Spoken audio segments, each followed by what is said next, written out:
Hey, do you like cute anime girls? What about looting cute anime girls? Don't you dare lie to me, we both know your search history isn't fit for this Christian Minecraft server. Salutations, Squatchkin Nation, it's been a while, I am PUMSQUATCH, hello, and today we have something very interesting that's going on in Japan. Oh, let me try and do this right. So what's going on in Japan? In recent days, a controversy has surfaced where the character Lisa Imai from the popular franchise Bang Dream Girls Band Party has been revealed to have a little brother. I can't do it. Okay. But yeah, that's actually something that's been going on within the past few days, and I actually found out because a Facebook group I am a part of actually had a link to a Kotaku article that was covering this, and that article is what I'm going to be referring to throughout the course of this one video. The title of the article, if you want to know, is After Distasteful Comment,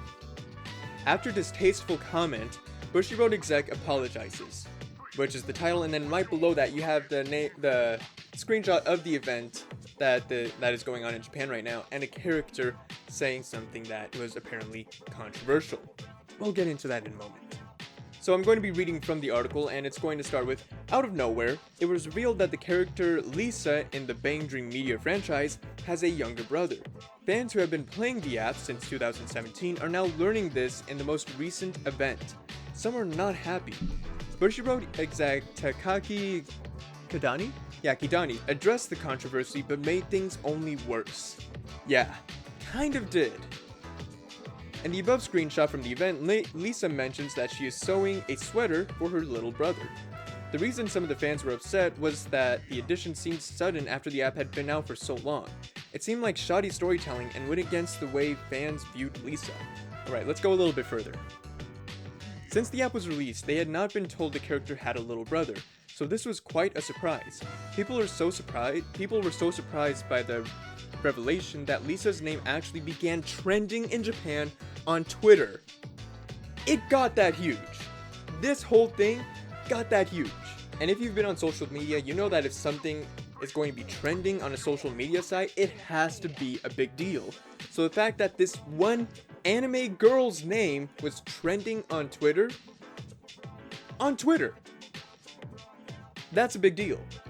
It takes a lot to trend on Twitter. So with this, I'm going to go ahead and talk about another controversy, well, I guess controversy, but it has the same kind of energy, and it has to do with the Overwatch and a character named Soldier76. If you've been a part of the Overwatch community, then you probably know what I'm talking about, but I'm referring to when Blizzard actually revealed that Soldier76 was gay. And people, when this came out, a few were a little bit upset about it, but more people were just asking, why? Why reveal this pretty big part of a person's personality so far after the game has already been out for this long? I mean, it didn't really make sense. Why would they do that? It just seemed like something they just threw out there for whatever reason. And it didn't really change how people saw the character a whole lot, but it was just a thing of, why do that? It didn't make sense. And I kind of get the same feeling for this, but I'm also thinking, yeah, I could see that, because this character is very maternal. A lot of her aspects, a lot of things she does, a lot of how she acts and talks is very maternal and very caring. So it kind of makes sense that she has a little brother, somebody that she would look after, somebody she would guide and help with whatever they need, kind of provide for and help out, you know, like an older sibling usually does. And while this was surprising to a lot of fans and bothered a few, I guess, it was how the executive responded that really created the controversy. During a live stream for another anime, Kidani, I don't know how to pronounce it, I'm really sorry. He tried to address the little brother controversy when discussing the in-game character. He told the women voice actors in the panel to cover their ears instead of divulging the new sibling's backstory. He said, and this is a quote right here, as long as it's a father and a little brother whose cannot get hard, that's okay. In short, he said the male characters can be added as long as they are father and prepubescent boys. It was an odd thing to say. Needless to say, it didn't go over well. And Kidani ended up apologizing on Twitter, saying that he thought the stream wasn't live and that his inappropriate comment would be bleeped out, which that's not the problem. The apology didn't go over well either. On Twitter, it was repeatedly pointed out to him that the lack of bleeping wasn't the issue. Rather, it was the distasteful and flippant way he addressed the issue, which showed little regard for the players, the stream viewers, and the panel participants making a comment about male genitalia in front of these voice actors, in a stream for another anime for that matter, was seen as embarrassing and disrespectful.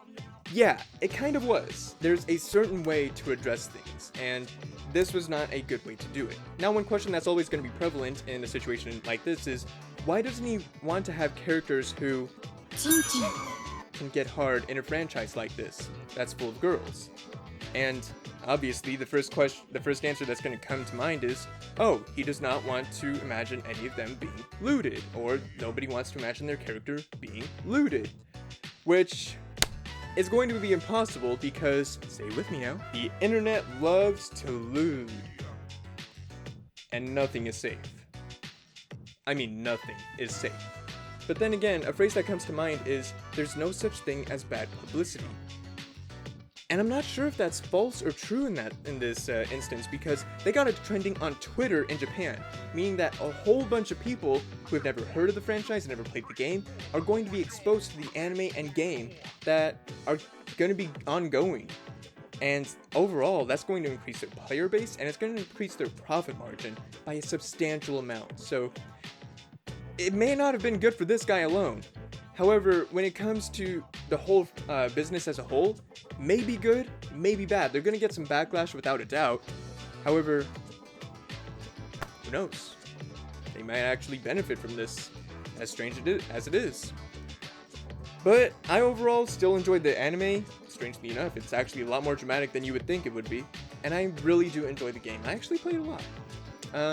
So yeah, it's a lot of fun, I would say, but this is a very interesting topic, a very interesting issue, and I don't know where this can go, because it's really interesting. Honestly, it just went from something that was very minor and blew up into something huge when it really shouldn't have gotten that big in the first place. It could have been handled a lot better, is what I'm saying. But I think that's enough rambling from me. You guys have heard enough of me. I'm just gonna go ahead and end it there. Thank you all very much for watching. I really do appreciate it. If you enjoyed this video or the content within, feel free to leave a like. If you want to have notifications of future uploads just like this one coming straight to you as they go live, make sure you hit that subscribe button to become Squatchkin today and join the Squatchkin Nation. Also, leave a comment down in the comment section down below. This is a very interesting topic, and I'd love to hear your guys' opinions on it. By all means, I would love to talk about this with you guys. It's very interesting and very unique, to say the least. Anyways, guys, thank you all very much for watching, and as always, I'm PUMSQUATCH. Goodbye.